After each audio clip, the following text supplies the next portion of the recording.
Welcome to Express Q&A at Islamic Insight. السلام علیکم۔ ایک سوال پوچھا گیا ہے مجھ سے مسافر کے بارے میں کہ مسافر جو ہے وہ جب اپنے جس جگہ پر پہنچا ہے وہاں پر قصر کرے گا یا نہیں، اور امامت کرا سکتا ہے یا نہیں۔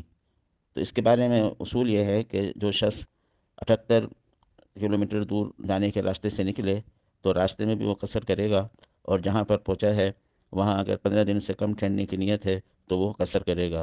اگر وہ اکیلا نماز پڑھ رہا ہے تو قصر کرے، یا اس کا امام جو ہے وہ بھی مسافر ہے تو وہ قصر کرے، اور اگر وہ مقیم امام کے پیچھے نماز پڑھے گا تو پوری نماز پڑھے گا۔